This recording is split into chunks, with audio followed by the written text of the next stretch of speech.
Notre Zoom consacré ce soir aux élections législatives en Italie. Les deux grandes coalitions sont données pratiquement à égalité. À droite, l'Alliance nationale, qui est l'une des composantes de cette coalition, obtiendrait à elle seule 20% des voix selon les sondages.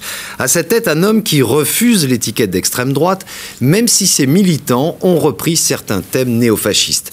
Reportage de nos envoyés spéciaux Marie Delachaume et Marc Tout. Giorgia a 19 ans, elle milite depuis 2 ans. D'abord dans son lycée, où elle rejoint une coordination d'étudiants de droite. Elle distribue des tracts et manifeste contre la gauche. Aujourd'hui, ses références politiques sont celles de l'Italie fasciste. Giorgia ne s'en cache pas. Moi, je crois que Mussolini, c'était un bon politicien. C'est-à-dire que tout ce qu'il a fait, il a fait pour l'Italie. Et on ne le trouve pas, ça, dans les politiciens qu'on a eu dans les derniers 50 ans. Un point de vue partagé par 61% des électeurs de l'Alliance nationale.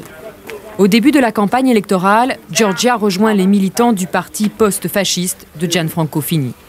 Elle dirige la section des jeunes de la Garbatella, un quartier populaire de Rome.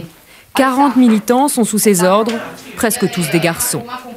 Giorgia vit avec sa mère, qui l'a élevée seule. Une mère militante depuis 25 ans au sein du MSI, le parti fasciste, puis aux côtés de l'Alliance nationale. Je n'ai pas voulu endoctriner ma fille parce que je pensais que ce qui plaît aux parents ne plaît pas forcément aux enfants.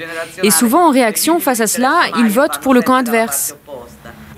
Aucune crainte pour la mère de Giorgia, sa fille et elle partagent bien les mêmes opinions. Anticommuniste, anti-avortement et pour un régime autoritaire. Ce soir-là, les jeunes de la section organisent un dîner électoral pour l'Alliance nationale.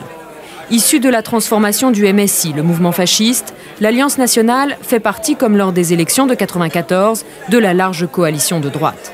Il aura fallu seulement 2 années à son leader, Gianfranco Fini, pour faire de son parti une des 3 forces politiques majeures en Italie.